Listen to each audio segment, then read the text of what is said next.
أعوذ بالله من الشيطان الرجيم بسم الله الرحمن الرحيم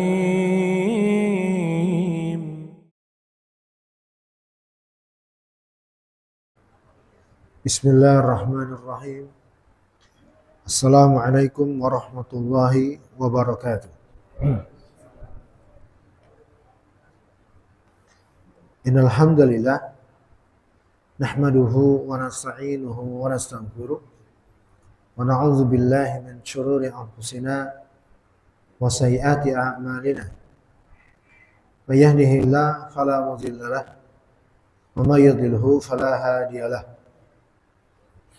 أشهد أن لا إله إلا الله وحده لا شريك له وأشهد أن محمدا عبده ورسوله. يا أيها الذين آمنوا اتقوا الله حق تقاته ولا تموتن إلا وأنتم مسلمون. يا أيها الناس اتقوا ربكم الذي خلقكم من نفس واحدة وخلق منها زوجها وبث منهما رجالا كثيرا ونساء واتقوا الله الذي تساءلون به والأرحام إن الله كان عليكم رقيبا. يا أيها الذين آمنوا اتقوا الله وقولوا قولا سديدا يصلح لكم أعمالكم ويغفر لكم ذنوبكم ومن يطع الله ورسوله فقد فاز فوزا عظيما. اللهم ارزقنا الإخلاص في كل سائر أعمالنا قولا وفعلا ظاهرا وباطنا إنك بكل شيء عليم خبير. Bapak Ibu jamaah Masjid As-Salam yang saya hormati dan yang saya muliakan, alhamdulillah kita bisa berkumpul kembali. Semoga semua dalam keadaan sehat walafiat dan senantiasa mendapat rahmat dari Allah Subhanahu wa taala. Salawat serta salam mari kita panjatkan untuk junjungan kita Nabi besar Muhammad sallallahu alaihi wasallam. Saya izin minum ya jamaah, boleh?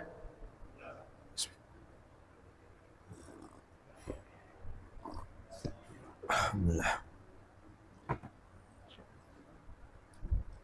Kita masih membahas tentang zakat sebagai pengayaan materi terhadap tafsir Quran ayat kelima di surah Al-Bayyinah. Wa ma umiru illa liya'budullaha mukhlishina lahuddin hunafa'a wa yuqimus salata wa yutuz zakata wa dzalika dinul qayyimah. Mereka tidaklah diperintah kecuali untuk beribadah kepada Allah semata, penuh dengan keikhlasan menjalankan agama, menjauhi kesyirikan dan senantiasa menegakkan salat serta menunaikan zakat. Itulah agama yang lurus. Dan pembahasan zakat kita barangkali insyaallah taala malam ini adalah pertemuan terakhir untuk pembahasan zakat. Kita akan merincikan permasalahan terakhir, yaitu tentang alokasi atau distribusi zakat. Alokasi dan distribusi zakat. Tapi sebelum masuk ke masalah ini, saya ingin tambahkan penjelasan ringkas tentang satu jenis zakat lagi, yaitu zakat fitrah. Dari 5 jenis zakat yang telah kita bahas, ada satu jenis zakat yang memang dia sebenarnya tidaklah digandengkan pembahasannya dengan zakat yang lain kemarin, karena mengandung perbedaan.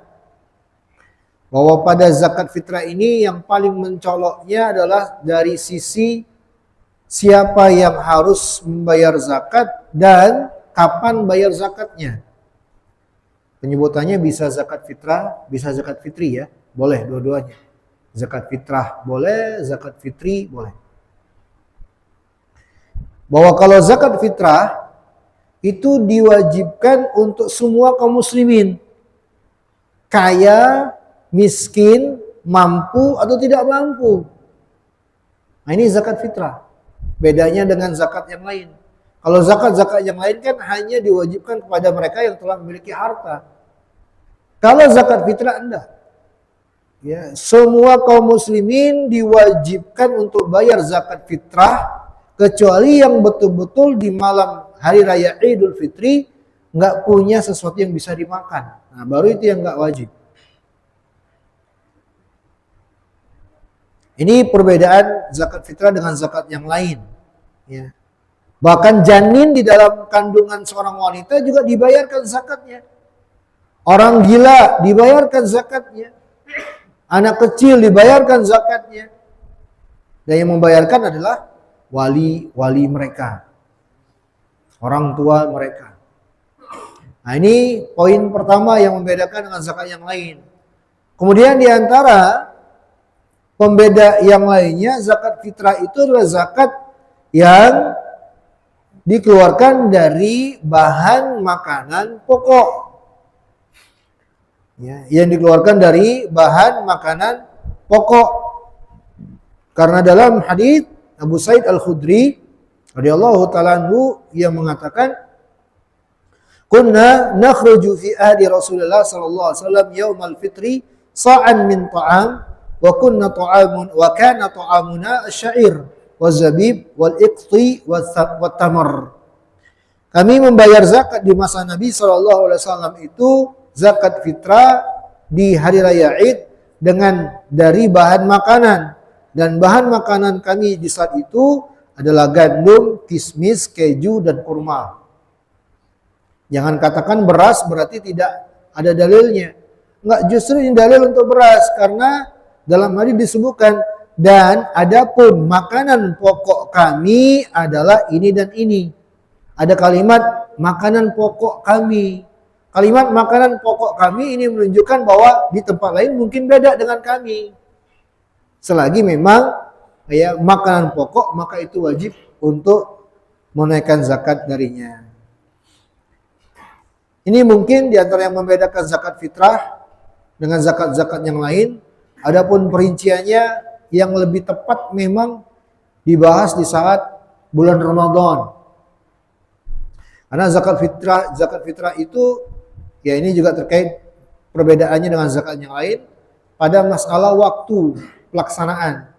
Kalau zakat fitrah itu mulai dari tanggal 27 sampai tanggal 27 Ramadan sampai tanggal 1 Syawal sebelum sholat Id. Itu masa bayar zakatnya. 27 Ramadan sampai 1 Syawal sebelum sholat Id. Kalau zakat yang lain kan berlaku padanya haul. Ya, ada haul, ada nisab. Kalau zakat fitrah enggak. Baik, sekali lagi untuk zakat fitrah mungkin rinciannya akan dibahas di saat bulan Ramadan ya, insyaallah taala. Tapi yang jelas itu tadi di antara perbedaan zakat fitrah dengan zakat-zakat yang lain. Tapi sama-sama zakat ya. Artinya harus dibayar. Ya, dan termasuk rukun Islam yang 5 ya, dan termasuk yang diinginkan dengan ayat yang kita baca tadi di surah Al-Bayyinah, mereka-mereka yang senantiasa menunaikan zakat ya. Baik, kita masuk pembahasan alokasi dan distribusi zakat. Hadirin yang saya hormati dan yang saya muliakan,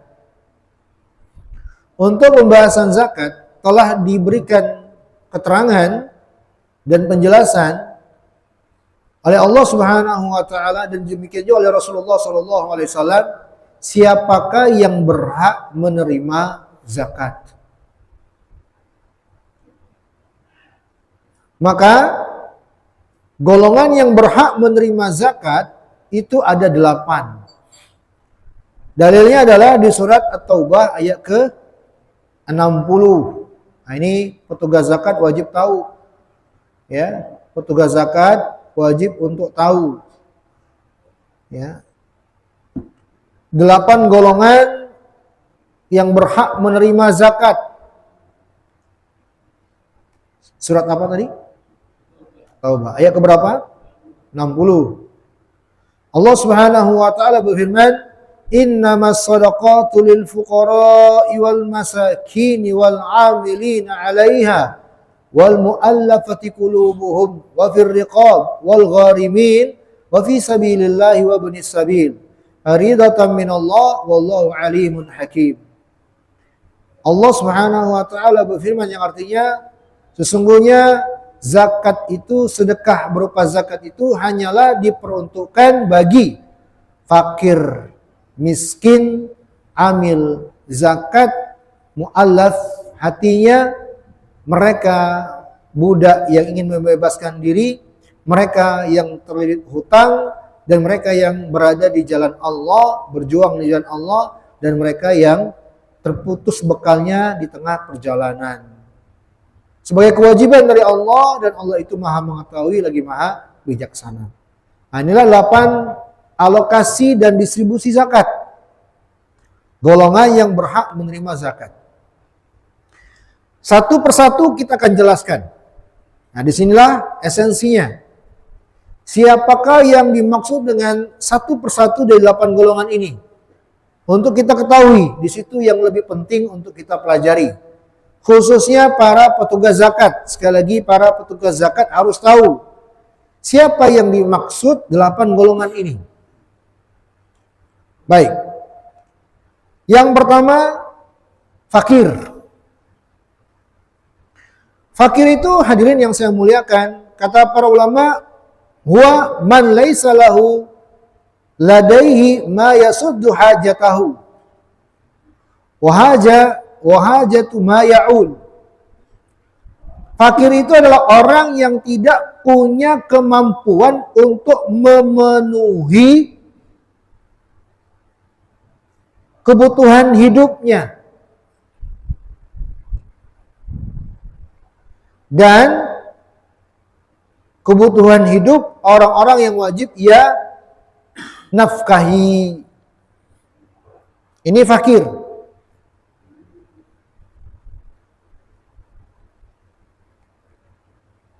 Jadi yang diinginkan adalah mereka yang nggak punya kemampuan untuk memenuhi kebutuhan hidup dirinya dan orang-orang yang wajib ia nafkahi. Yang kedua, kita langsung pindah ke yang kedua, yaitu miskin. Golongan yang kedua yaitu miskin. Bedakan ya, fakir dan miskin itu beda. Allah sendiri membedakannya. Golongan yang kedua, miskin, al-masakin. Ya, kalau yang pertama tadi apa? Fuqara. Fuqara itu jamak dari fakir. Yang kedua, masakin, jamak dari miskin. Jamak itu kata plural, kata banyak. Kata tunggalnya miskin. Masakin, miskin. Fuqara, fakir. Siapa miskin? Miskin itu adalah dia yang tidak punya kemampuan untuk memenuhi kebutuhan pokok dirinya dan orang yang wajib ia penuhi. Kebutuhan pokok, bukan kebutuhan hidup. Apa bedanya Ustaz? Kebutuhan pokok itu yang sering kita bahasakan dengan primer. Kebutuhan primer itu terwakili dengan 3. Yang pertama apa? Sandang, pangan, papan. Atau sandang itu apa? Pakaian, pangan, makanan, papan, tempat tinggal. Orang yang nggak punya kemampuan untuk memenuhi kebutuhan pokoknya, yang terwakili 3 hal ini, dan untuk orang yang wajib ia nafkahi, itu miskin. Walaupun dia masih punya kemampuan untuk memenuhi kebutuhan hidupnya. Jadi hadirin yang saya muliakan, antara fakir dan miskin, yang paling penting kita ketahui adalah miskin. Karena fakir itu lebih rendah dari miskin. Fakir itu status yang lebih rendah dari miskin. Maka yang paling penting kita tahu siapa itu miskin. Sederhananya hadirin yang saya hormati dan yang saya muliakan, miskin itu adalah orang yang nggak punya kemampuan memenuhi kebutuhan pokok. Para ulama semisal Syekh Muhammad Ibn Shalih Al-Utsaimin dalam kitab Syarah Riyadhis Shalihin memberi contoh. Yang disebut miskin itu adalah misal ada orang, dia merupakan pegawai pemerintah, apa namanya? PNS, pegawai pemerintah. Dia punya gaji tiap bulannya, anggaplah gajinya 5 juta. Sementara kebutuhan pokok dia harus mengeluarkan uang setiap bulannya 6 juta. Berarti miskin. Paham? Ini miskin. Kebutuhan pokok beda-beda orang tentunya. Maka ketika dia tidak bisa memenuhi kebutuhan pokoknya, secara syariat dia masuk kategori miskin. Nah, definisi miskin yang seperti ini diisyaratkan oleh Allah di dalam Al-Quran. Silakan catat di surat Al-Kahfi ayat ke-79. Di surat Al-Kahfi ayat ke-79. Di sana Allah Subhanahu wa taala berfirman, "Ammas safinatu fakanat limasakin ya'maluna fil bahr." Tentang kisah Nabi Musa dan Nabi Khidir, yang pada sebagian kisahnya Nabi Khidir melubangi kapal besar, ya enggak? Dilubangi oleh beliau, yang membuat Nabi Musa heran. Di akhir kisah baru dijelaskan alasannya kenapa Nabi Khidir melubangi kapal. Apa alasannya? Bukan supaya tidak dirampok, supaya tidak berlayar, ya, agar tidak dirampok, karena di tengah lautan ada perampok, pembajak. Nah, dijelaskan Nabi Khidir, amma safinatu, adapun kapal besar itu, lil masakin, adalah milik orang-orang miskin, fakanat limasakin, adalah milik orang-orang miskin, ya'maluna fil bahr, yang biasa bekerja di laut. Jadi, dalam ayat ini terdapat penjelasan. Orang miskin punya kapal. Betul nggak? Betul tidak? Orang miskin nih punya kapal. Dan dia punya pekerjaan. Apa pekerjaannya? Nelayan. Bukan pengangguran. Dia punya pekerjaan. Dia punya kendaraan. Kapal lagi kendaraannya. Tapi miskin mereka. Mungkin standar di saat itu punya kapal bukan orang kaya. Standar orang kan, standar kehidupan kan beda-beda kan tentunya. Beda generasi, beda standarnya. Beda tempat, beda juga standarnya. Yang jelas ukurannya ketika seseorang tidak bisa memenuhi kebutuhan pokoknya, maka dia miskin. Nah, kalau yang nggak punya pekerjaan, yang nggak punya penghasilan, itu namanya apa? Fakir. Nah, ini baru 2 golongan nih kita bahas. Fakir dan miskin. Mungkin sebagian kita, waduh ternyata saya miskin ini selama ini. Ya, saya miskin selama ini mungkin. Ya, barangkali. Jangan ragu hadirin yang saya muliakan. Nggak usah malu. Kalau memang ada penjelasan secara syariat, nggak masalah. Ya, kalau kita membahas ini dengan kacamata syariat, bukan untuk merendahkan kehormatan. Kehinaan di hadapan Allah itulah ketika tidak taat kepada Allah. Bukan dengan kaya atau miskin. Betul tidak? Ya, bukan dengan kaya dan miskin kemuliaan di hadapan Allah. Jadi maksud saya kalau kita kaitkan dengan pembahasan zakat, kalau ada di antara kita memang dia termasuk kategori miskin, dia berhak menerima zakat. Maka mungkin bisa jadi dia boleh mengajukan diri. Ya. Barangkali ya bisa dia mengajukan. Dan petugas zakat nggak usah jauh-jauh mencari yang berhak menerima zakat, karena barangkali di sekitar dia banyak miskin. Ya bukanlah pertanda dia tidak miskin dengan punya rumah, punya kendaraan. Ya, jangan mengatakan, dia kan punya kendaraan, nggak mungkin miskin. Belum tentu. Dia kan punya rumah, nggak ngontrak, nggak mungkin dia miskin. Belum tentu. Ya, jadi ini ukuran miskin. Ya. Ternyata kita mungkin banyak di antara kita dirinya miskin. Secara syariat, ya sekali lagi secara syariat.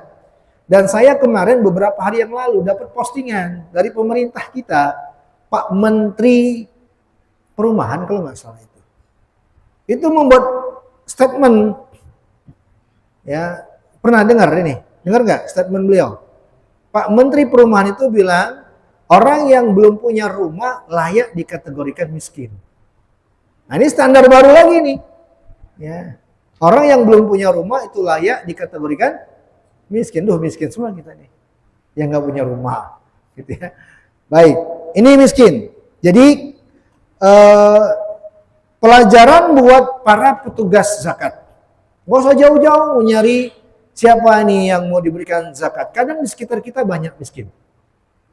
Ya, banyak miskin. Dan teman-teman mungkin ada yang merasa dirinya termasuk kategori miskin, ya nggak usah malu-malu. Nggak usah malu-malu, karena memang itu hak Anda. Ya. Justru kalau seandainya hak Anda itu tidak Anda dapatkan, dialokasikan kepada justru yang bukan berhak, itu malah dosa, zalim. Baik, ini yang kedua. Jadi antara fakir dan miskin, tahu ya perbedaannya ya. Kalau yang di jalan minta-minta, compang-camping, tidurnya di pinggir jalan, itu fakir atau miskin? Fakir itu. Ya. Yang ketiga, amil zakat. Ini amil zakat juga mustahik zakat. Berhak menerima zakat.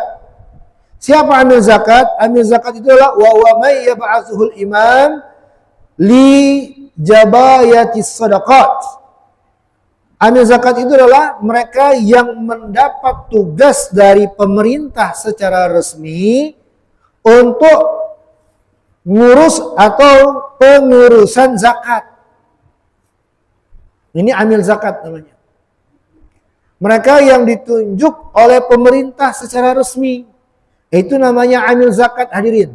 Sekali lagi saya ulangi, yang namanya amil zakat itu adalah petugas resmi dari pemerintah untuk ngurusin zakat. Itu amil zakat. Kalau tidak ada rekomendasi atau keterangan keabsahan dari pemerintah, secara syariat dia bukan amil zakat. Harus ada pengesahan dari pemerintah. Nah di sini saya tahu dari Pak Yuda dan teman-teman ini sudah ada dari Baznas, berarti mereka sudah resmi dari pemerintah. Kalau yang nggak ada seperti ini nggak bisa dikatakan amil zakat. Adapun amil zakat yang berhak menerima zakat, hadirin yang saya hormati, kata para ulama, selagi mereka yang memang tidak ada gaji secara khusus dari pemerintah. Silakan dicatat, selagi memang tidak ada gaji secara khusus dari pemerintah terhadap tugasnya, maka mereka berhak menerima zakat. Kalau ada gaji atas tugas amil zakatnya, maka nggak boleh ya untuk mengambil zakat. Ya.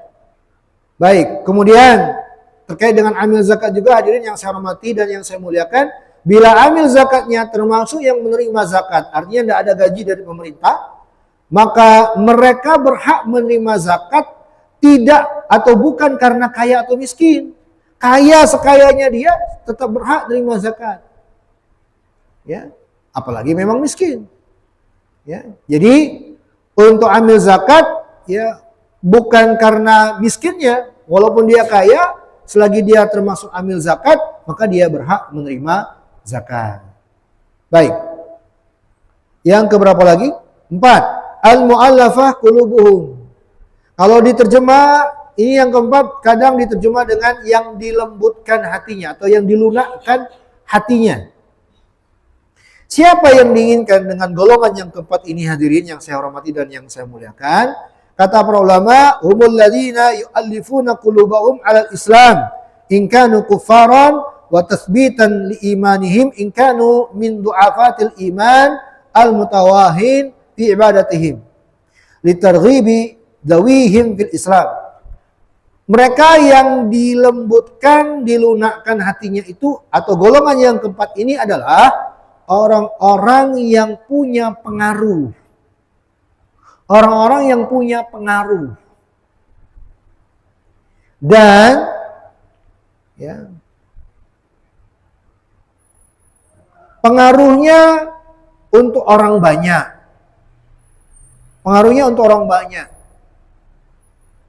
Yang apabila diberi akan melunak hatinya kepada Islam atau kebenaran sehingga bermanfaat untuk dia dan orang banyak.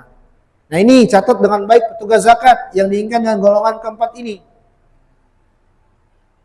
Ini orang-orang yang dilunakkan atau dilumbuhkan hatinya. Salah kalau diterjemahkan mu'allaf, orang yang baru masuk Islam, itu salah.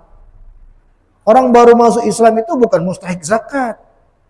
Kalau ada yang mendapatkan golongan yang keempat ini adalah mu'allaf, orang yang baru masuk Islam, itu salah. Yang keempat ini adalah orang yang ingin dilunakkan hatinya karena pengaruh besar bagi kaum muslimin. Ya, sehingga terwujud kebaikan bila dia diberi. Kalau dia non-muslim, bisa dengan dia masuk Islam, dan orang lain pun akan terpengaruh juga masuk Islam. Kalau dia muslim dan dia jahat, bila diberi, maka kejahatannya akan diminimalisir atau bahkan mungkin terhentikan. Dan orang lain pun merasakan kebaikan itu. Nah inilah al-mu'allafah qulubuhum. Bisa dipahami? Inilah golongan yang keempat. Yang diingat dengan al-mu'allafah qulubuhum. Ya. Jadi bukan yang diinginkan dengannya adalah mu'allaf yang artinya orang yang baru masuk Islam. Enggak. Orang baru masuk Islam karena baru masuk Islamnya, seandainya dia masuk Islam dan miskin, dia diberi zakat karena miskinnya. Bukan karena baru masuk Islamnya. Baru masuk Islam itu bukan alasan untuk dia menjadi yang berhak menerima zakat.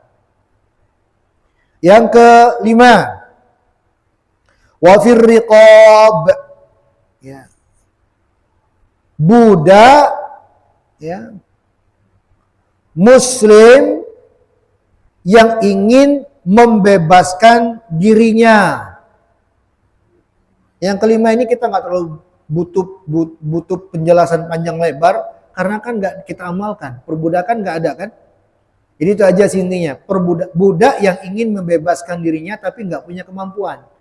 Jadi kalau zaman dulu, budak itu kalau ingin membebaskan diri dari status budak, maka dia harus bayar kepada tuannya dengan sejumlah harga yang dulu dia dibeli. Bisa dipahami? Nah, maka si budak harus bayar sebanyak itu. Nah, orang kayak gini datang aja ke Baitul Mal, minta zakat agar dia bisa membebaskan diri. Nah, budak seperti ini dibantu oleh zakat. Tapi kita nggak akan panjang lebar karena nggak diamalkan di masa kita. Langsung ke poin ke-6. Al-gharimun, orang-orang yang terlilit hutang. Siapa itu? Mereka yang terlilit hutang bukan karena maksiat. Catat ini kalimat, ya, bukan karena maksiat. Kata para ulama, alladzi tahammala dainan fi ghairi maksiatillah. Orang yang terlilit hutang bukan karena perkara yang mengandung maksiat kepada Allah. Ini yang terlilit hutang yang seperti ini. Kalau ada yang datang, Ustadz saya termasuk terlilit hutang nih, tolong dong zakatnya. Hutang kamu kenapa? Karena pinjol. Dibantu nggak? Mustahik zakat bukan? Bukan, karena pinjol itu haram. Pinjol itu haram tidak? Haram. Kenapa? Ada ribanya. Pinjol, judol itu haram. Yang halal cuma risol. Cendol. Jadi yang terlilit hutang dalam keadaan seperti ini. Ya. Kemudian yang ketujuh, fi sabilillah, mereka yang berjuang di jalan Allah. Mereka yang berjuang di jalan Allah, hadirin yang saya hormati dan yang saya muliakan, ada perbedaan para ulama. Sebagian ulama berpendapat mereka itu adalah yang berjihad, berperang melawan musuh Islam untuk membela Islam. Mereka yang berperang inilah yang diinginkan dengan fi sabilillah. Pendapat yang kedua tidak, bukan hanya mereka. Ya. Sebagian ulama mengatakan bukan hanya mereka mujahid yang berperang, tapi semua yang memang berjuang memperjuangkan agama dengan mendakwakan agama, dengan menyebarkan agama. Ya, seperti para dai atau para pelajar penuntut ilmu agama. Dari dua pendapat ini hadirin yang saya hormati dan yang saya muliakan, yang rajih, yang lebih tepat adalah pendapat yang kedua. Mereka-mereka yang berjuang di jalan Allah dengan mengangkat senjata, itulah perang, dan mereka yang fokus ya memperjuangkan agama. Karena itu sama sebenarnya. Mereka yang menjahid itu memperjuangkan agama, mereka yang berdakwah juga memperjuangkan agama. Ya. Fokus dalam dakwah, ya menuntut ilmu agama dan apalagi untuk mendakwahkannya. Apalagi memang dalam beberapa hadis Rasulullah menyebut mereka yang belajar agama itu mujahid. Rasulullah bersabda, "Man kharaja fi sabilillah hatta yarji'. Man kharaja fi talabil ilmi fahuwa fi sabilillah hatta yarji'." Barang siapa yang keluar untuk menuntut ilmu agama, maka dia teranggap fi sabilillah sampai dia pulang. Maka mereka ini termasuk yang diinginkan fi sabilillah. Tetapi yang diinginkan di sini hadirin, ya, mujahid atau mereka yang memperjuangkan agama dengan sebagai dai atau belajar agama yang memang fokus atau dominasi kegiatannya adalah itu. Bukan yang belajarnya sesekali. Datang majelis taklim cuma seminggu sekali. Ya, datang ke majelis taklim cuma 2 pekan sekali. Ya, iseng-iseng belajarnya cuma sambilan taklimnya. Oh, ini bukan yang termasuk yang berhak menerima zakat. Mereka yang thalabul ilmi, belajar ilmu agama yang memang yafrughu waqtahu, menghabiskan waktunya, kesempatannya, sehingga dia nggak punya peluang untuk mencari pendapatan di kesempatannya. Nah, ini yang diinginkan dengan fisabilillah. Bisa dipahami hadirin? Baik, nanti mungkin ya pertanyaan di akhir pembahasan. Yang terakhir, Ibnu Sabil. Ibnu Sabil adalah orang yang kehabisan bekal dalam perjalanan, al-munqati' an baladihi alladhi yahtaju ila malin liwasil safarahu ila baladihi. Dia adalah orang yang melakukan perjalanan lalu di tengah jalan kehabisan bekal sehingga patut untuk dibantu agar bisa melanjutkan perjalanannya. Nah, ini yang berhak menerima zakat. Sehingga orang yang terputus kehabisan bekal dan dia tidak bisa mencari, tidak ada usaha untuk bisa membekali dirinya agar bisa melanjutkan perjalanan, inilah yang mustahik zakat. Kalau dia masih bisa mengusahakan untuk mendapatkan bekal sehingga bisa melanjutkan perjalanan, ini nggak masuk. Apalagi di zaman sekarang. Kalau zaman sekarang saya dengan tegas mengatakan rasa-rasanya nggak ada lagi Ibnu Sabil. Kenapa? Dengan mudahnya orang barangkali aja dia melakukan perjalanan nggak bawa uang, tapi dimanapun dia berhenti dia bisa ngambil uang, betul nggak? Dengan bawa apa? ATM. Dia bisa kesana kemari ya untuk membeli kebutuhannya. Ya, tapi ya Allah alam kalau memang ada yang nggak bisa ya mencari bekal sehingga bisa melanjutkan perjalanan, dia termasuk golongan yang berhak menerima zakat. Nah, inilah 8 golongan yang berhak menerima zakat. Kalau zakat fitrah hanya 1, 2 zakat fitrah. Kalau zakat fitrah cuma golongan pertama dan kedua, fakir dan miskin. Adapun selain zakat fitrah 8 ini. Nah, 8 golongan inilah hadirin yang saya hormati dan yang saya muliakan, ya zakat itu dialokasikan kepada mereka, didistribusikan kepada mereka. Ya, baik, sebelum saya lanjut terkait dengan 8 golongan ada pertanyaan? Sebelum saya lanjut masih ada materi? Ya, silakan.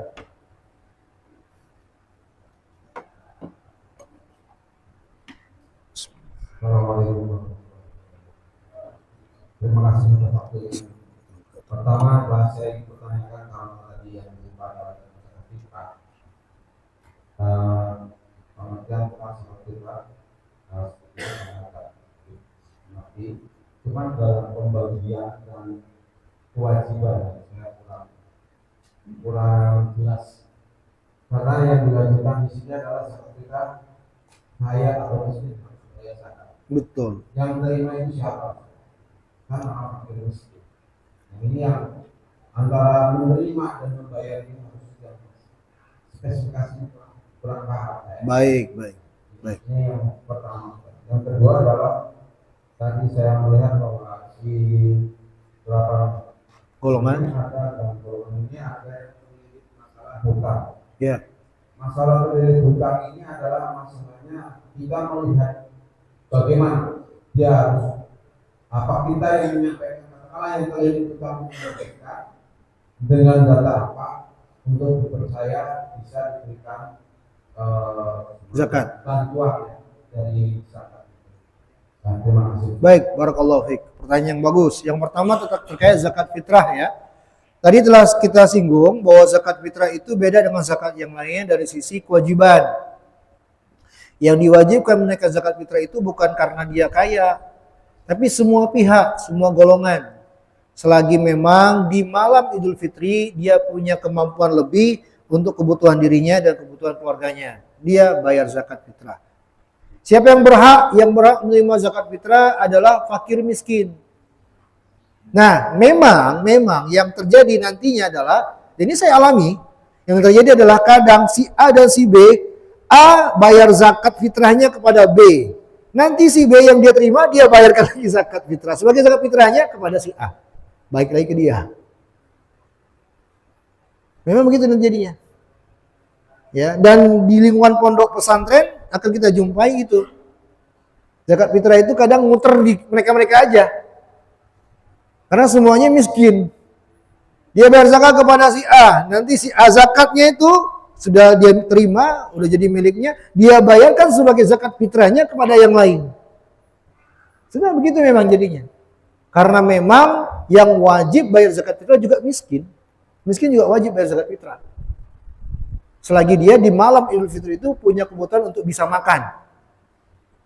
Yang tidak bisa makan sama sekali, nah itu yang baru gugur kewajibannya.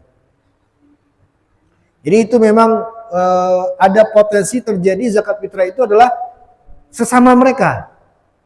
Itu aja sih. Karena memang kewajibannya bukan hanya untuk orang yang mampu saja. Masih belum paham? Jadi si fakir miskin itu menerima Zakat kemudian diberikan kepada temannya yang juga berhak. itu mungkin kalau sekarang yang sudah apakah ada orang lain menyatakan bahwa zakat itu pada orang lain itu ada kelebihan untuk bisa membayar zakat. Ada kelebihan. Iya. Kalau lebih baru kita bayar. Betul, itu ada kalimat ulama yang menjelaskan bahwa siapa yang diwajibkan zakat fitrah. Tapi kalimat kelebihan itu bukan kelebihan selain kebutuhan pokok. Kelebihan untuk memenuhi kebutuhan hidupnya di malam itu. Di malam Idul Fitri, patokannya memang hanya di malam itu. Ketika malam Idul Fitri itu seseorang dia punya kemampuan untuk memenuhi kebutuhan hidupnya, maka dia sudah wajib bayar zakat. Bukan kebutuhan pokok, kalau kebutuhan pokok nanti jadi orang kaya dia. Ya, kebutuhan hidupnya. Jadi memang betul itu, ada kalimat itu, tapi adalah dia yang punya kemampuan lebih terhadap kebutuhan hidupnya. Nah kan ketika dia terima zakat kan berarti dia punya kelebihan. Kecuali dia terima zakat, ini nggak bisa dipakai kecuali untuk makan dia dan anak-anaknya. Betul, udah jangan dikasihkan, betul. Tapi kan enggak, biasanya kan banyak tuh. Tapi dia miskin, orang miskin. Jangan dikatakan jadi orang kaya karena nerima beras banyak, kan nggak mungkin kan, masih miskin juga dia. Nah, karena dia nerima beras malam itu, maka dia punya kelebihan kan? Maka dia beri kepada yang lain. Jadi begitu. Ya. Pertanyaan kedua terkait dengan terlilit hutang. Bagaimana kita bisa yakin ini betul-betul orang yang terlilit hutang? Harus ada observasi para petugas zakat. Harus ada penelitian, harus ada tanya-tanya.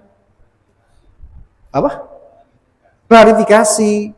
Kalau mau minta ada nggak surat bukti, berhak petugas zakat. Kita minta surat bukti Anda punya hutang sekian-sekian. Dan ingat ya, disebut dalam syariat dalam ayat gharimin. Ya. Wal gharimin. Disebut gharim. Gharim itu adalah orang yang terlilit hutang, bukan hanya orang yang punya hutang. Jadi yang hutang dia membuat sengsara hidupnya. Yang hutang membuat dia sengsara. Dia dikuasai oleh hutangnya. Bukan orang yang cuma punya hutang. Beda kan? Nah, maka petugas zakat wajib melihat, mengidentifikasi. Kalau orang yang punya hutang ini hidup di keluarga kaya, nggak usah. Itu keluarga dia yang tanggung jawab untuk membantu dia melunasi hutangnya. Dia memang anggaplah terlilit hutang, tapi dia punya orang tua yang kaya. Petugas zakat jangan biarkan ini. Anda datang aja ke orang tua Anda. Bukan kewajiban petugas zakat, tidak termasuk gharim. Gharim adalah orang yang dia menderita karena hutangnya. Tidak punya kemampuan untuk menutupi itu. Harus dengan bukti, tanya surat akad hutangnya mana? Ada saksi enggak? Yang piutangnya siapa? Perlu sejauh itu, harus sedetail itu. Karena ini adalah amanah umat. Agar tidak salah alokasi, haram jadinya. Bisa dipahami? Baik. Ada lagi? Ya. Silakan pakai mic biar faedah buat yang lain juga. Fazan.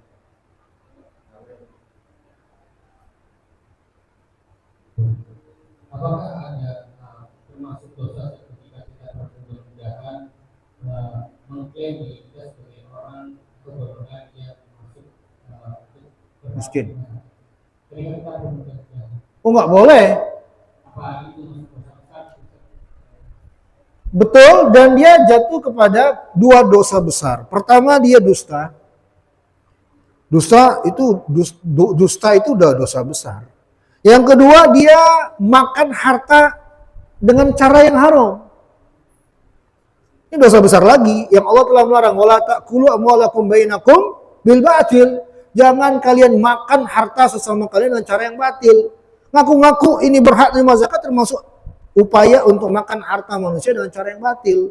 Haram, dosa besar. Nggak boleh. Makanya saya nasihatkan kepada petugas zakat wajib untuk teliti. Nggak boleh sembarangan. Harus betul-betul diteliti. Ini termasuk mustahik tidak. Harus ada usaha untuk meneliti dulu. Ya. Baik, ada lagi? Ya, Pak Yuda. Teknis.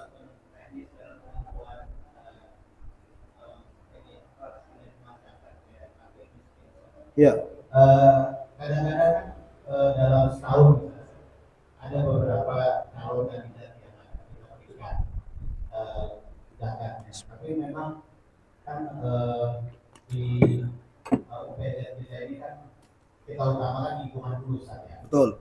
Tapi apakah hal itu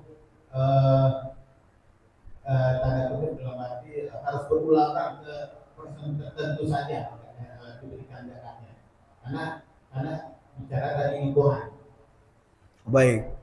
Tidak ada keharusan itu selagi keadaannya masih kepada 8 keadaan tadi melekat, ya masih dia berhak.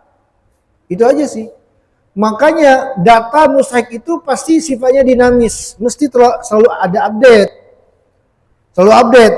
Bisa jadi orang tersebut, jadi patokan kita sebenarnya bukan tahunan, Pak Yuda. Patokan kita adalah di saat ingin mendistribusikan zakat. Itu kan beda-beda tuh. Nggak tahu kapan, silakan petugas zakat menentukan. Ketika ingin mendistribusikan zakat, nah di saat itulah baru memastikan keadaan seseorang. Bukan data, karena data itu bisa jadi berubah. Ya, harus dipastikan lagi. Di saat ingin mendistribusikan zakat, barulah kita pastikan datanya ini masih sesuai dengan realita tidak di lingkungan ini.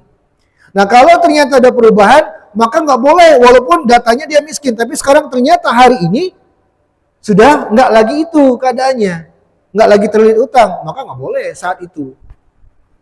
Jadi harus ada update memang datanya. Cukup Pak Yuda? Berarti kalau dengan penjelasan tadi kita dalam pendistribusian zakat itu tidak mesti rebusan tahun ya? Nggak bisa, nggak mesti. Betul. Ada yang memang harus Butuh, betul. Baik, jadi kita menunggu data-data semua dan lain sebagainya baru nggak bisa, perlu. tapi ada satu pun bisa Saat itu warga yang butuh. betul. Jadi ilustrasinya sederhana. Maaf saya potong. Kalau zaman Nabi itu zakat itu namanya Baitul Mal. Baitul Mal itulah tempat penyimpanan harta zakat. Orang yang bahas zakat silakan mau sana mau sana. Setiap saat ada butuh ambil. Setiap saat ada butuh ambil. Itu setiap saat memang tidak agenda tertentu. Tapi kalau seandainya ingin mengagendakan tertentu karena ada alasan tertentu, boleh juga. Misalnya nih, kita tahan dulu zakatnya karena Sukabumi lagi butuh. Udah jangan lu diberi. Sebulan akhir bulan kita ke Sukabumi, mau donasi, zakatnya kita kasih ke sana. Boleh kalau ada hajatnya. Dengan yang tadi saya sampaikan bahwa misalnya ada di sana kita tahan dulu. Apakah itu tidak mengganggu yang warga sekitar ini atau dibagi itu atau seperti apa? Nah, tentunya ketika warga sekitar yang musyrik itu lagi tidak butuh. Lagi tidak ada pendistribusian sekitar. Karena gini ya, perhatikan petugas zakat. Nanti kalau sirkulasi zakat itu lancar, maka petugas zakat itu mesti punya tempat untuk menampung harta zakat. Nah, kalau sirkulasi lancar, ini penampung harta zakat itu akan banyak. Itu ilustrasinya. Gitu. Dia akan banyak, akan berlimpah itu nanti. Akan banyak lah istilahnya. Nah, bisa jadi di saat tertentu warga sekitar sudah lagi nggak butuh nih, lagi nggak ada mustahik nih. Nah, maka boleh diagendakan. Begitu. Sudah azan ya? Gak apa. Siapa tadi? Anda mau nanya? Ya.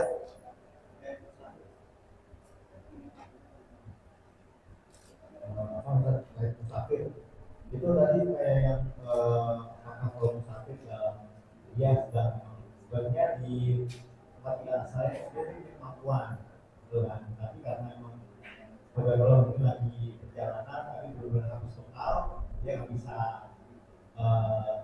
hubungi keluarga atau siapa gitu yang dari dia nggak bisa menahan dengan kirim. Itu apa juga masuk dan juga apa kita juga harus menanyakan terkait tujuan dia musafirnya ngapain untuk jalannya kayak berusaha maksiat gitu ya. Jadi dia juga lagi mau mana gitu karena maksiat. Jadi Baik, barakallahu fiik. Tadi sudah saya singgung sebenarnya kalau zaman sekarang ini saya pribadi sih agak sulit mengatakan adanya Ibnu Sabil. Karena mudah orang itu untuk memenuhi kebutuhannya di tengah jalan. Mudah. Rata-rata orang kan punya ATM. Ya, bisa beli dengan tanpa uang kebutuhannya. Anggaplah betul-betul ada. Maka kalau memang dia termasuk orang yang nggak bisa memenuhi kebutuhannya, bisa dia di tengah jalan berhenti istirahat, habis bekalnya, dia termasuk. Soal safarnya Ustaz kita tanya, khilaf di antara para ulama memang. Ada para ulama mengatakan kalau safarnya maksiat maka nggak boleh. Dan sebagian ulama mengatakan tidak, itu bukan urusan kita. Ya, bukan urusan kita dia safar masih segala macam. Yang penting kalau keadaannya memang dia safar kehabisan bekal, kita bantu. Dia butuh bantuan. Ya. Kalau saya pribadi, kita lihat kondisi. Kalau musafir ini jelas-jelas nih nyata-nyata nih kita tahu untuk maksiat jangan. Kenapa? Karena kita akan terjatuh kepada firman Allah, wala ta'awanu 'alal itsmi wal 'udwan. Jangan tolong-menolong dalam perbuatan dosa dan permusuhan. Perampok nih misalnya, rencananya mau maling. Sehingga mau kemana Pak? Mau maling. Tapi kehabisan bekal. Udah kami bantu. Teruskan. Ngawur.